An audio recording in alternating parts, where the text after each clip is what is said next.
তো দেখো সকাল সকাল আমি ঘুম থেকে উঠে পড়েছি আর সমস্ত কাজকর্ম করে নিয়েছি। কিছু কাজ করি না, এখানে এসে খাই দাই আর ঘুমাই। তাও শাশুড়ি মায়ের এখন শরীর খারাপ, তাই আমি এখন একটু ঘুমাতে পারছি না। তাছাড়া শ্বশুর ঘরে এলে একটু ঘুমাতে পাই। আর এই যে দেখো এখন চা খেয়ে নিয়েছি, তারপর কুকারে এই যে কলাইগুলো সেদ্ধ করব। কচু, মুসুরি কলাই আর আলু সেদ্ধ করব। তারপর খাওয়া দাওয়া করে চলে যাব অন্নপ্রাশনের বাড়িতে। তো চলো ওখানে গিয়েও তোমাদের দেখাবো যে ওখানে কি কি করি।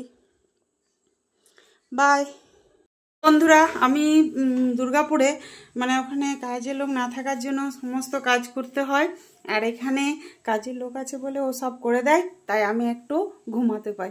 আর মায়ের যখন শরীর ঠিক থাকে তখন মা সমস্ত রান্না বান্না সব করে দেয় সকালে উঠে। যেহেতু বর ডিউটি যায়, তাই শুধু ভাই আর বর দুজনেই ডিউটি যায়, তাই রান্না বান্না মাই করে দেয়। মায়ের যদি শরীর ঠিক থাকে মা সমস্ত কাজ করে, আমাদেরকে দু জায়গায় কিচ্ছু করতে হয় না। কিন্তু যেহেতু আমার শাশুড়ি মায়ের শরীর খারাপ, তাই আমাদেরকে এখন একটু করতে হয়। তাই চলো আজকে একটা অন্নপ্রাশনের বাড়িতে নিমন্ত্রণ আছে, এটা তো তোমাদের কালকেই বলেছি। তার জন্য মুড়ি খাবো।